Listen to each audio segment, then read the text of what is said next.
I don't want control room. Why are you doing this? Okay.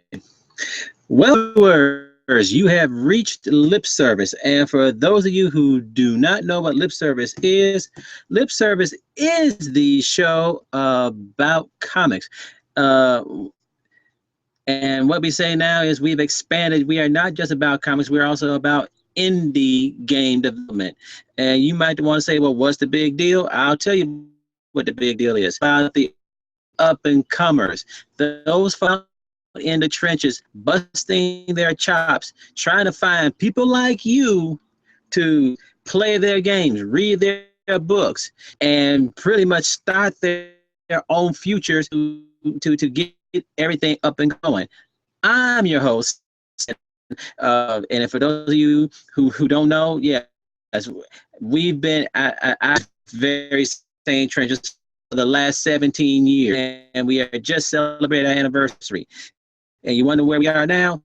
Well, that's a long story that we'll get into afterwards. But if you've been following us or know about us, there's a certain that explains a good hunk of it. And if you don't know, it's all part of KMCU Universe TV. I will put down a link down at the bottom somewhere so that way you can see, and that'll be a long story short. Delay because all of a sudden Google Hangouts and certain components within that didn't want to work or load. We spent the last couple of moments trying to get around that, and I do apologize. But without further ado, I'd like to bring to you Warrior Innkeeper Creative. They are I can't say, well, yeah, I can say new. They're somewhat new kids on the block, and they are coming to hopefully a store near you with a whole bunch of goodies and a whole bunch of for you all to get into. So what I'm getting ready to do is introduce to you Edward, the one creator, Edward Ellsworth, and the other is Ben Kreiger. So, gentlemen, welcome to the service. Hello. Hello, are you there? Hello. Yes. Cut out for a second. Okay, sorry about that. Welcome to. Howdy. Okay, well, first off, what got you guys started? I think there's a kind of two different. I got started in comics back in high school. Created my own Marvel-esque universe called Quantum Comics, and then, but what Ed and I in common is that high school we started dabbling with filmmaking, and that's where our friendship parody movies based on Scream, and from that year,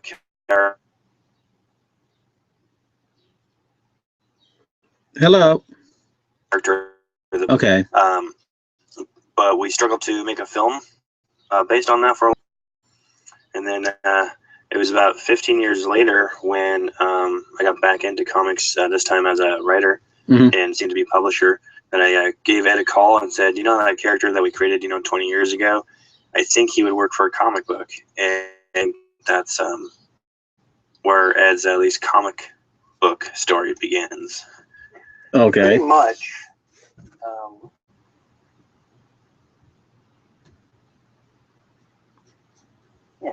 I have a comic character. The old 60s Batman show was one of my favorite shows when I was young.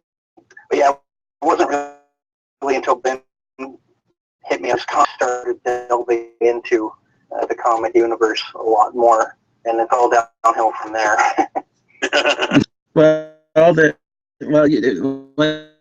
You somewhere, and it's like it seems to be an ongoing for getting into it this way. It's always where some and where the what's the word I'm looking for? The seems to always put that big launch on hold. It has always seemed to be, it's not just a small hold. It's Like from the way from yeah.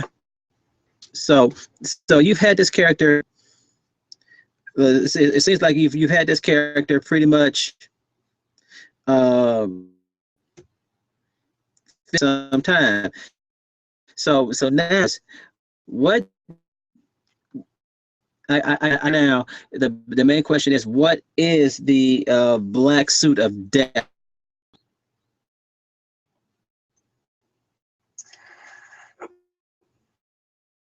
That's a supernatural take on the Grim Reaper. Well, we had, I didn't do that, was kind of on Mhm. we mentioned him, the suit itself, because we're focused on Black Suit of Death, that name we created 20 some odd years ago. An alien biomechanoid, a mad scientist named Dr. on the planet Utopia 9 is a solution for the utopian society's major problems, which was everything was perfect, so population was low, and the larger the population, the more strain on central battery core, which powered the civilization. Mm-hmm. And so you're, well, I'll create this and people can pilot it. Okay. Help them determine who is worthy of the utopia. And the other worthy sacrificed in their life to the battery core, solving two birds with one stone. Okay. Yeah. Yeah. Get it like we get it. Yeah. Two stones with one bird.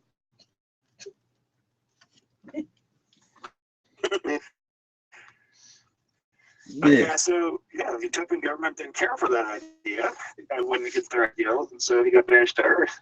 And years ago, human history, it's had different pilots, and is the scientific basis for the Grim Reaper mythos. Got you. So then, so now, so this suit is basically what we, and I'm about to probably my epitome of what Donald Trump is days and times. So my question to you guys is, suit determine who is worthy and who's not worthy, or yeah, does simply just choose somebody a la the ring, or does it the usually dirty SOB for the suit to glom onto you? You have to be first off, Mhm. but there also has to be something wrong with you. Oh, so you go, okay, so in other words, you already got to be a nut to begin with. Well, Dr. Siensen wouldn't say that, but he programmed the suit to judge who was worthy, and his kind of bizarre ideals had a big influence on that. Mm-hmm. Mm-hmm. So when it chooses someone it thinks is worthy, it's probably going to be a flawed individual. Okay, a flawed individual. And then once they get the suit, what are they capable of being or doing?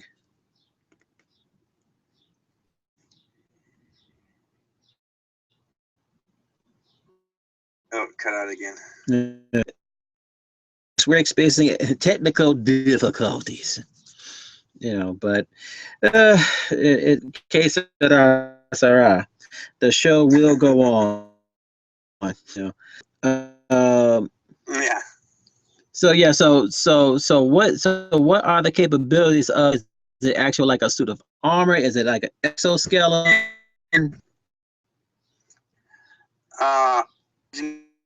As an amalgam of the Venom symbiote, the Exo Man of War. Okay. So my question, the next question is this suit capable? Symbiote is like no, it needs a pilot. Work with that. It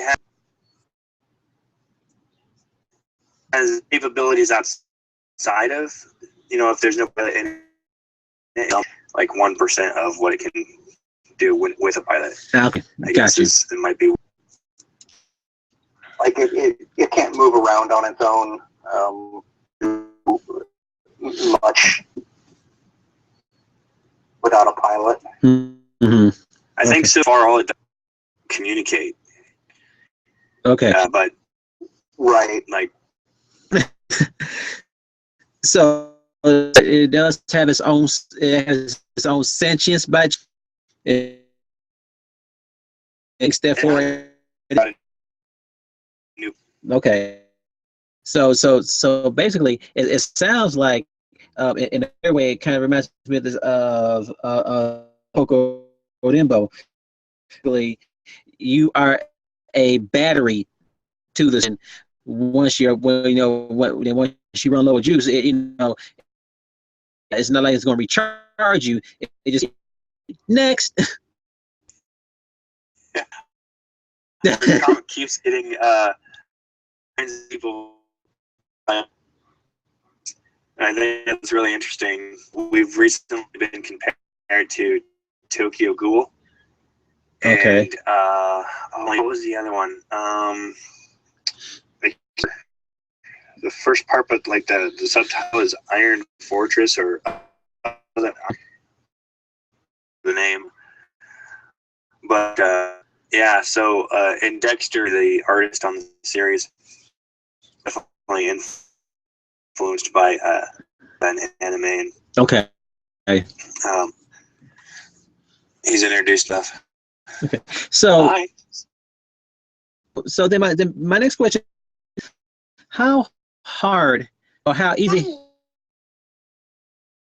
So my question is, how hard or how easy has it been for you guys to find the people? I mean, obviously you guys wrote the script, but how hard or how easy has it been for you guys to bring this to light? Well, so I've been publishing comics for I don't know, 6 years now. Okay, my son just came in here. Okay. A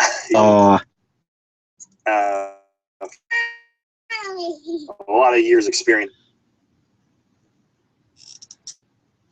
Okay.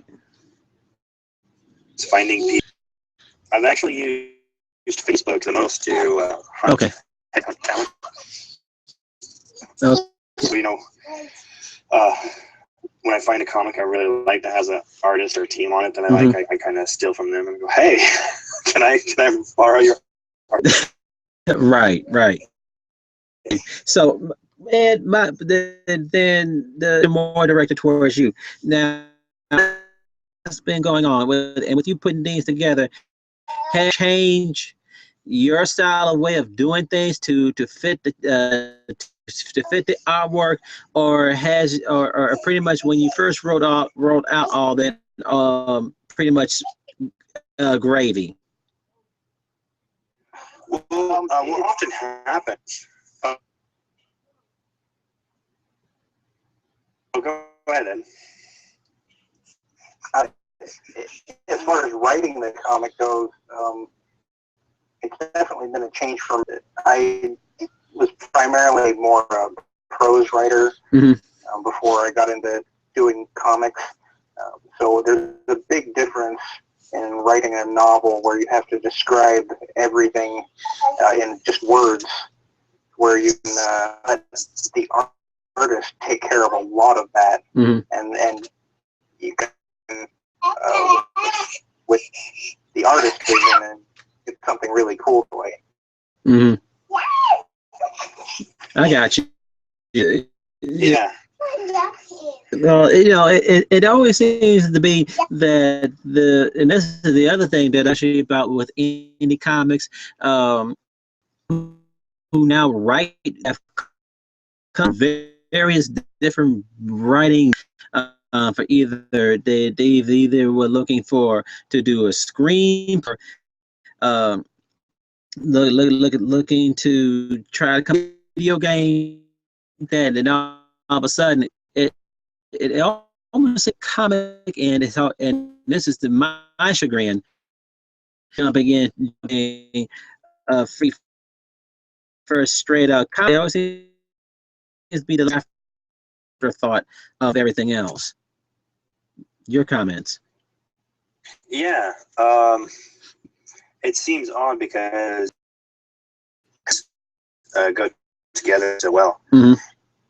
That's true. That and that's true. So now, and that it's strange because, like, we aspiration for becoming filmmakers, and it was comics that actually allowed us to tell our story. And it's strange that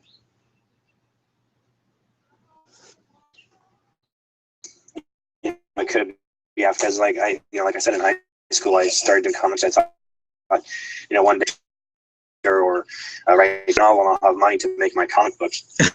It evolved a little differently. Right. Okay. Speaking about having money to book, how have you guys found fun of this project?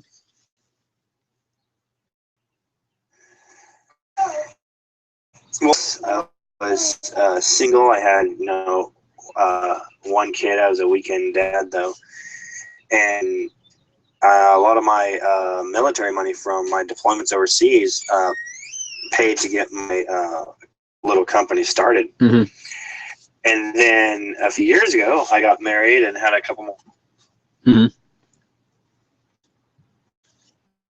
kids, and now I got family of 6. And my money for it has been a lot more difficult. For this particular work, that we're doing on Kickstarter now. We basically ouch and underneath cushions to pay for the art we needed to show people what that was going to be like. And I think in total, somehow Ed and I found somewhere around $. That's great. Put into this book out of our own pockets before we started the Kickstarter. Oh well, but yeah, it's got a cover and repage it. So yeah. Oh, I understand. Well, it all depends on how. Well, in these days and times, it all depends on what kind of venue you're looking for. Because I know now for for a lot of the independents and the independent creators that we've interviewed and everything, it's been a lot of them just more or less not the print. They just bother to go straight to digital and digital download, just and not cost. However, though, that the reality of it all is you still need somebody to draw, ink, color, and all that. I mean, that's unless you can do it yourself. So believe me, when doing it for our own, out of our own pocket for the last umpteen years and everything, we totally understand what you're talking about and where you're coming from. Because like I said, a project like this doesn't a one shot doesn't stop. And the cost is always doesn't seem to go small, larger, for whatever reason. Yeah. So getting kind of back on track of things with this suit. I'm curious. It seems to be a what's kind of the word I'm looking for? Self. If you don't meet, you're pretty much Gainsburgers. So my yeah. So my question to you guys is, just how does it determine who is worthy and who? I'll answer that. Well, as I mentioned, the doctor who created it, he wrote algorithms, and those are primarily designed to make that determination.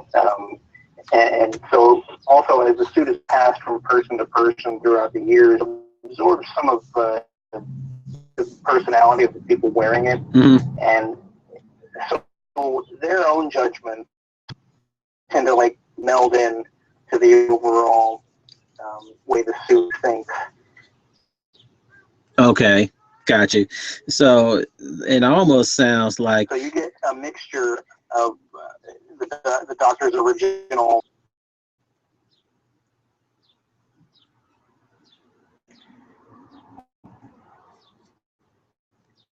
Hello? Yeah. Oh, Sorry, yeah. So cut out there for a second. yeah. It seems. When you're done with the interview, I want. You cannot have the baby. My wife saying after the interview, she wants your 3-year-old son. He is freaking adorable. Uh-oh. That now okay. We shall see. So it sounds like thing is, for lack of a better word, schizophrenic with all the personalities that it has come in contact with and whatnot. That's a good way to put it. And the way I kind of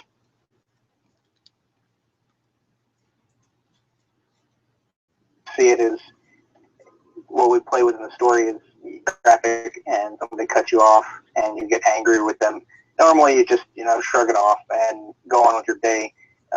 But if you've got this suit on,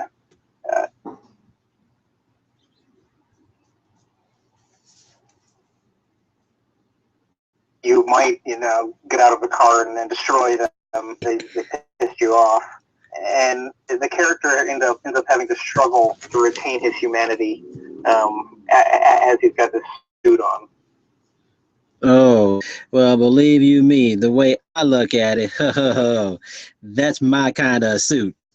I would love to have that when somebody could, because I tell people at my job all the time, I want to drive a tank. Somebody cuts me 3mm gun right there, aim for a gas cap. Pow! All I would you just one round. And afterwards, nobody would dare cut me off ever again. So then the next question is this is me just being very analytical about it. So now, across somebody who is not worthy, what does the suit do, and what are the ramifications of the person wearing that suit?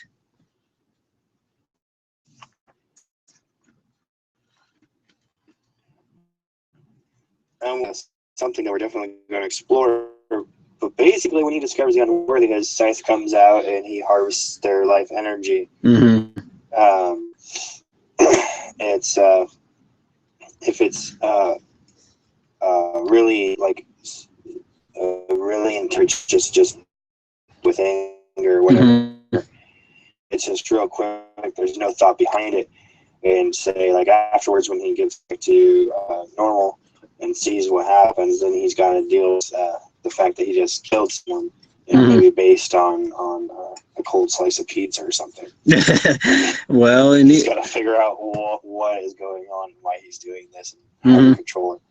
Well, it really does sound like, to be perfectly honest with you, that you guys have caught a huge snippet of what's going on in society today. Because I mean, let's face it, all we got to do is just go to Google, and we catch so many so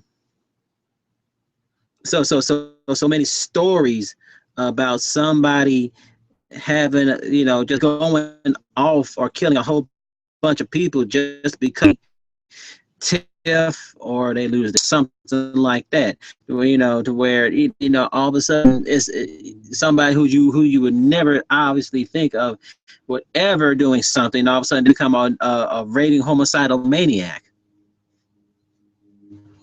Yeah. And I think it's fair to say that we're kind of exploring that. Kind of. I would say you're almost spot on. Oh, believe you me, boy. And that's the really start of it all. It's here, it's now, and it is really not are changing. So then the next I guess when it's all said and done, and wearing this suit, I guess in a sense comes themselves. What kind of trauma are they going through? I guess that's the question I've got to ask here. Well, our main character, the modern day pilot, Ed Grimes, he's a young college student, and he's already dealing with post-traumatic stress disorder when he witnessed the death of his father. I don't want to give anything away. I almost did, but try not to be spoilers. We want spoilers! And he also suffers from clinical depression. And so he's already, well, I don't know if tragic figure might be the right word, but I can't think of a better way to describe him right now. So he's already dealing with all these things, and he's a pretty. When he gets the suit,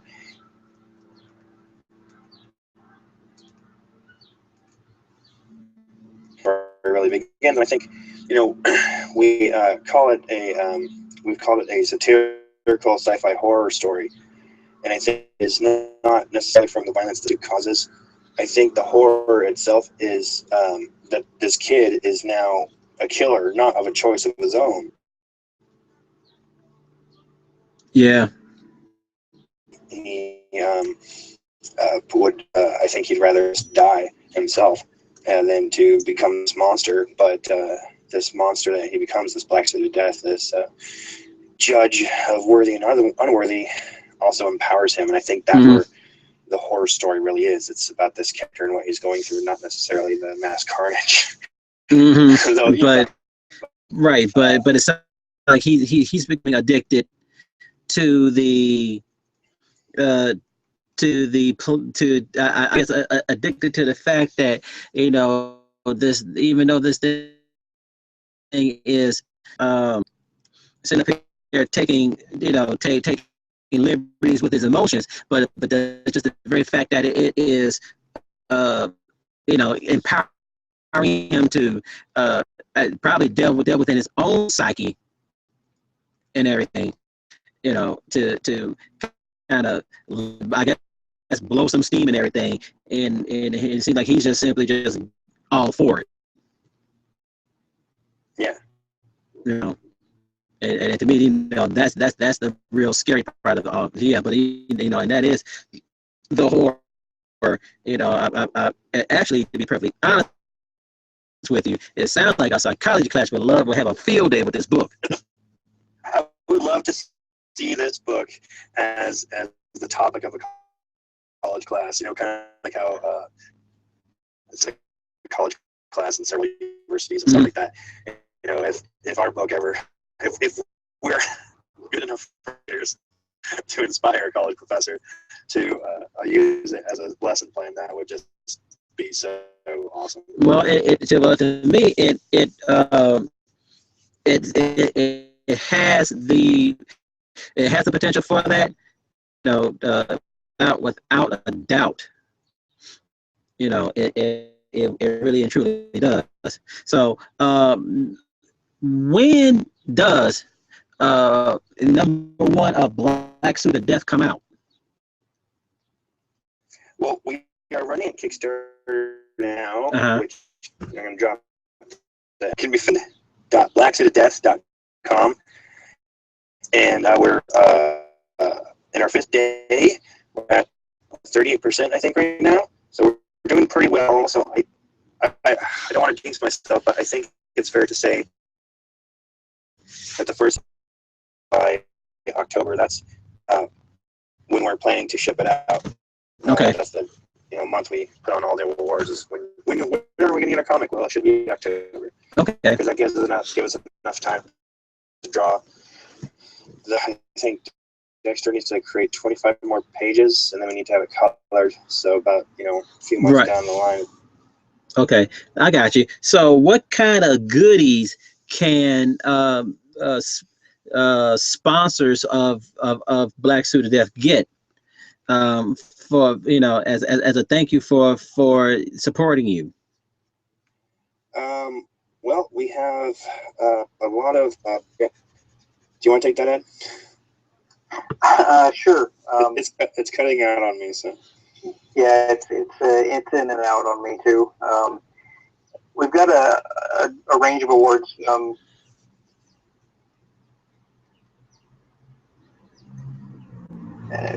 We just finished up the early bird specials, and I think we're going to be replacing some of those. But they range from being able to just get at the lower level, like you get a PDF of our Prelude issue, Ides of March. I think you get that for like $6. Mm-hmm. And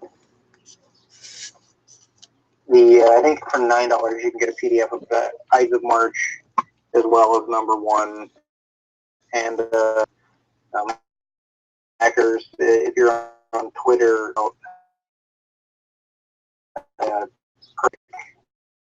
declares you worthy of Twitter right now. You'll see on there several of those that have already gone out. Mm-hmm. And our Twitter is BLK Suit of Death. Okay, BLK Suit of Death, all one word. So then that way, if there's any bits or pieces that you have missed out on throughout this interview or anything else like that, you can jump right in and follow up with them, and it'll be all good. But I to have taken such a very unique concept and literally put it in different phases of humanity I have to say from total angst to total psychotic. It seems like this story will cover just about all points in between. And to you, our viewers and everything, this is what makes independent comics so special. The fact that you can take just about and turn it into an entertaining story, more or less relates to who people are. It's not about trying to sell a movie. It's not about trying to use it for a marketing tool. It's for the pure joy of telling a story free from the corporate reach of two certain rodents who actually own comic book companies. And the names. I should, Oh, believe me, I have great angst against the rodents.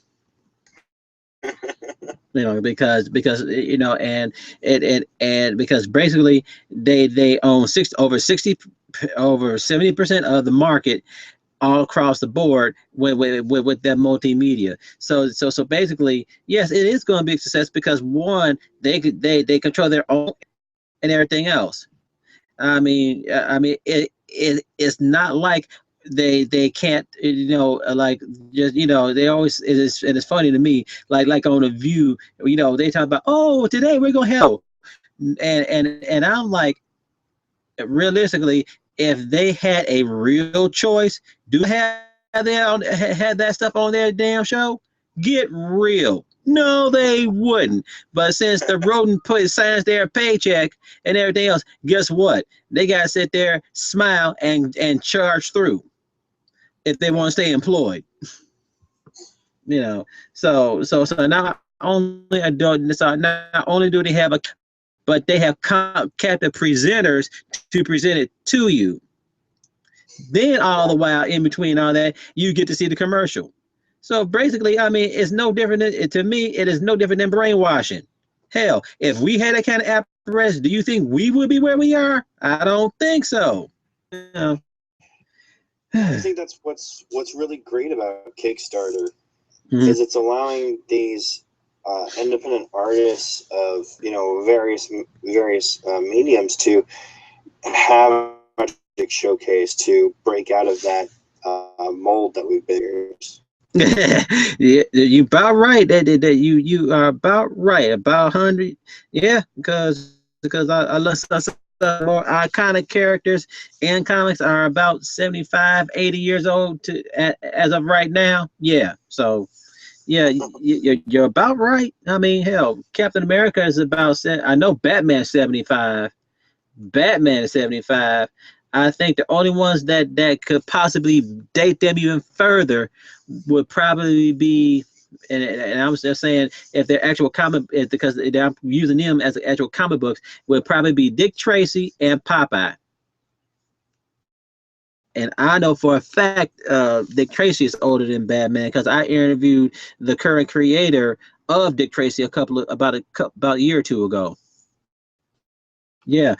Well, well, for me, the scary part is only the fourth person to be drawing Dick Tracy after all this time. So I'm like, these guys has pretty much spent their lives to, and they still drawing the same style and everything else for 20 some odd years. I'm like, that's, wow. Yeah. It is, these young, I had to say these young ones these days, they for them, they're more so to me about more money driven about it. They want to latch on to to that one milk for all that is worth, and then when it's all said and done, they're ready to hop on to the next fix. You know, and to me, that's not what it to me that's what that is not what comics is all about. It's all about the entertainment. It's about using your imagination to take you some enjoying that ride. You know. So but it could be the idle writings of an old, but that's that is the mythos that I grew up when I first grabbed a comic book, and then spending a whole lot of hard-earned money trying to find uh, fill in the holes. I wanted to find out what was all said and done. I'm like, okay, that was it, and then being able to actually go back and reread it and find out the find new little nuggets that I didn't see the first time. And we're really hoping people do that when they start reading our books. Like, we have no end for the series. Well, that helps. Right, our first major story arc is right now 2730 comics. And so we have, really big plans. We have spin-offs planned. So it's like this first issue is going to be our flagship, and we're hoping to sell it for a long time. Well, I wish you luck because I can speak from total experience. Our flagship title was Serenade Number 0, and that was 17 years ago, magazine size. To this date, Cool. yeah, to this date, that issue we cannot keep. We constantly had to go back and reprint it. That's good. Yeah, it is. And we keep on saying, oh well, one day we just going to just phase it out, group it into what they call these days, graphic novel and blah blah blah. But every time we go somewhere to a convention, no matter how big or how small, it's like, well, which one? But that one. Okay, yoink. How many issues we got? 3. What? And then we just keep on saying, we keep on saying we're gonna stop, but then everybody says we like, so we keep printing. Yeah. I mean, and that's a good problem to have. It really is. Yeah. Okay. So now, where do you see you guys and Black Suit of Death in about 5 to 10 years? Cool. Be done with issue 30. Yeah, it would be nice as a monthly. Just the money isn't there. Right. We are, working on a distribution plan. There's this great new catalog coming out. It starts in, I believe it's June or July. Mm-hmm. The first issue comes out. And it's called Make Mine Indie, and it's put together by the publisher of Alterna. Oh yeah, they're good. And a lot of us smaller guys are looking forward to that because the catalog's going to be given to comic shops, friendly, and it will tell the owners how to order these wonderful independent comic books. And wait on to bypass the whole diamond distribution model. Ooh, yeah, that's the other the other evil empire, as it were. Oh yeah, well, they are, and the really funny part about it to me is the fact that when I forget who was trying to sue Diamond for monopoly many moons ago, that the legal representation for Diamond was a legal team composed of not only Diamond, but at that time DC and Marvel. And I'm like, really? And that big huge show force doesn't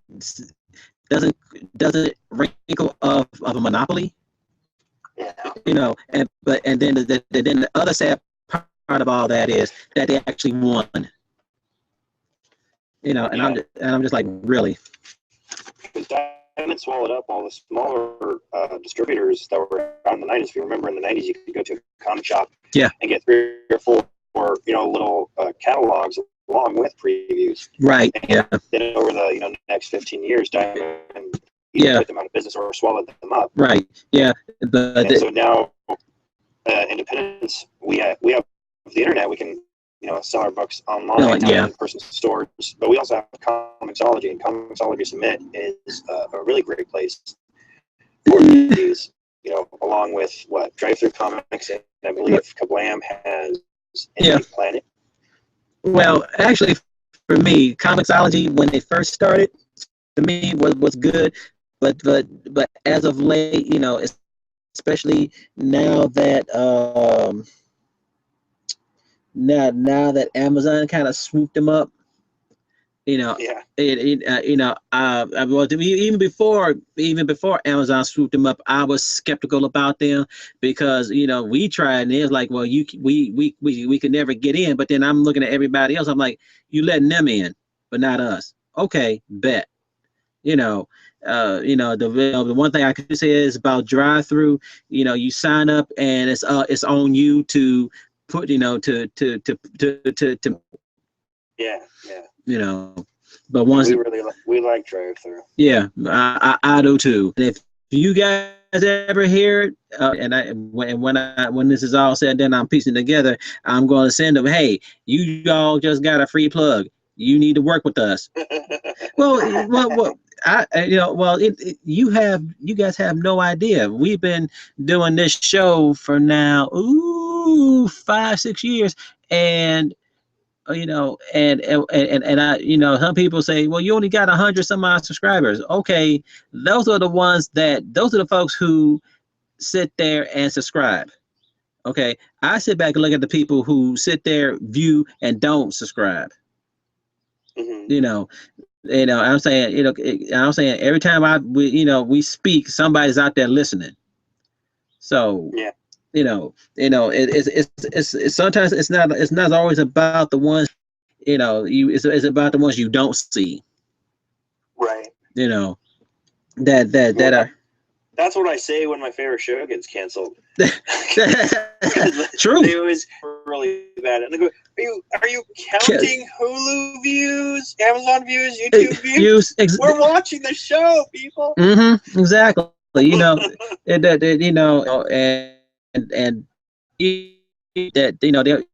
Exactly.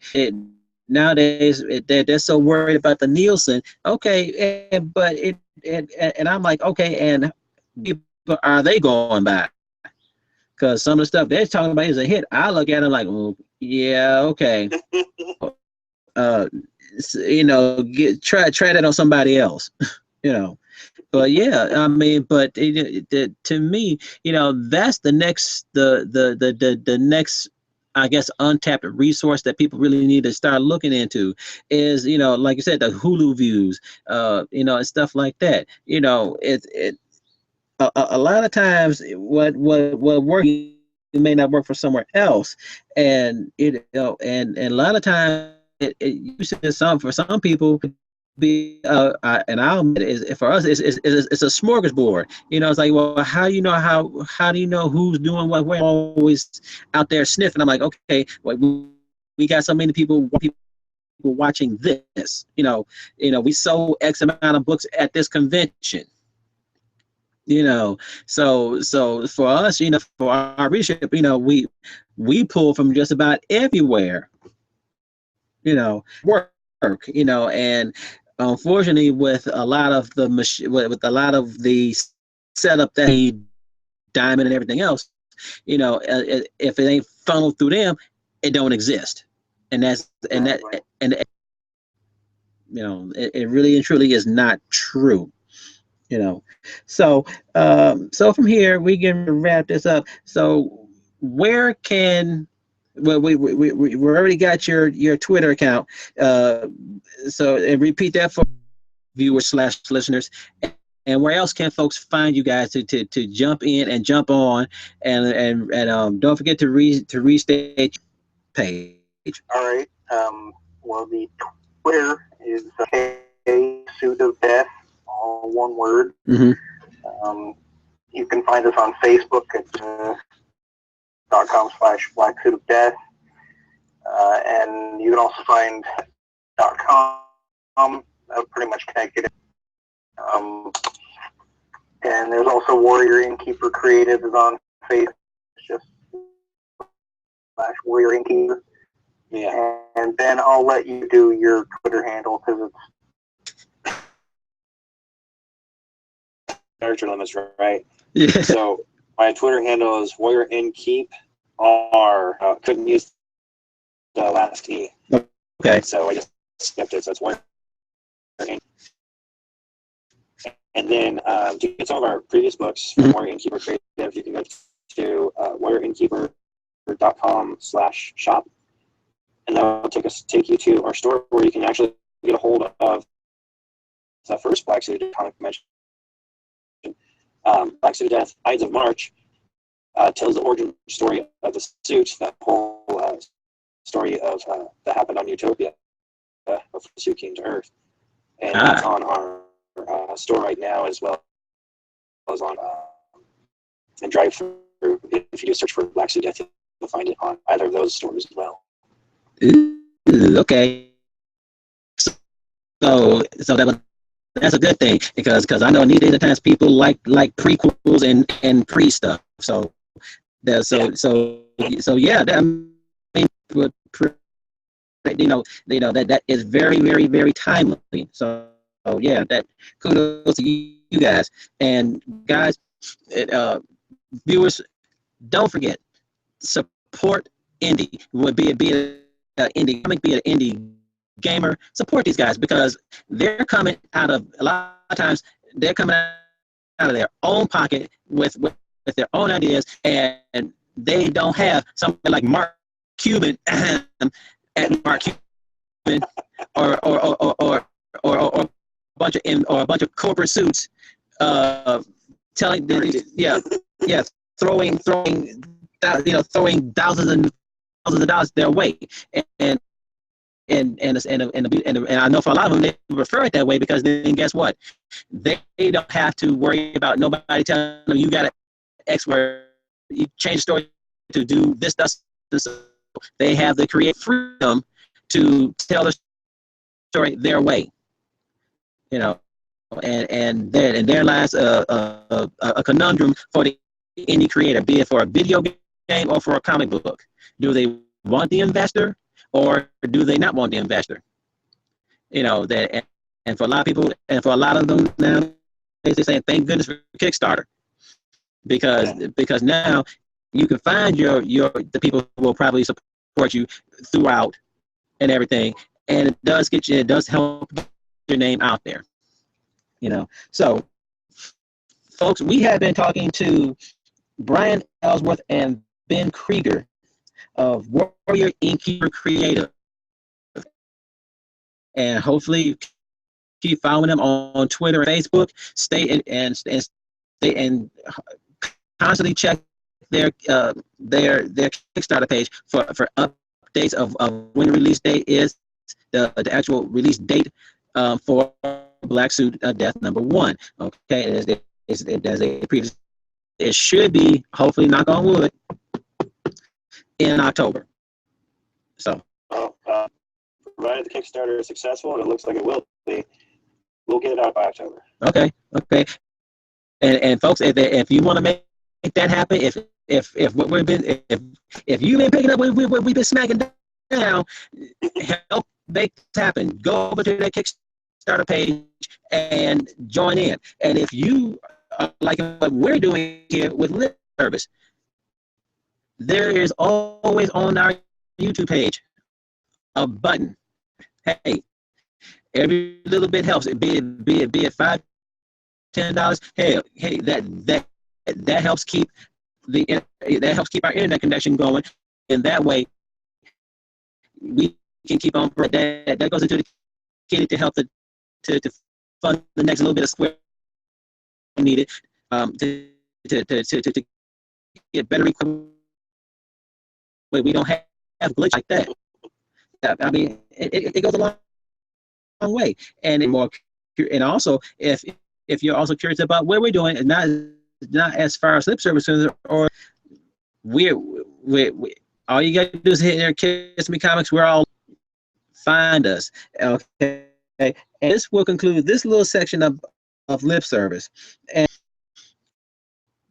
independence, the future. We make everything else go. The corporate suits, they're to their money, tied to their, and a lot of times that stifles creativity, stifles growth, and before they became a conglomerate, they too were, or some people want to say small fry, micro bid, but that in this day and time of Wall Street and everything else and everything, where would you want to put your money? And to support somebody who has really blood, sweat, tears, time, and their own money into a cause because they believe in it and they want to be successful, or some fat suit or fat suits throwing in money because they can get a 30% investment. We can give 2 hits and whatever less or anything else, just as long as the zombie and buying it. You know. So thanks again, fellas. Thank you, Edward, for supporting us. And viewers, we'll have links to all the content that you see. If you like what we describe, if you don't like what we're doing, leave a comment. Or if you leave a comment, I'm not. Well, yeah. I'm not a mind. You know, I don't get paid to be a target, not yet anyway. You know, but I try to find creators who want to be heard, and I hopefully you guys are listening and watching, so that way you can join. Any comments or whatever, put it down. If there's any comments for Ben, Ed, I will forward it to respond, and then we respond back. So like and subscribe. What we're doing, and down at the bottom for you to follow up. So we'll be right back with closing comments, maybe a book, maybe a review too. I don't know. We'll find out. You know, and this concludes this little section of lip service. I'm Stash. Right, guys. Thanks. Oh, thank you. No problem. Now, hopefully, all this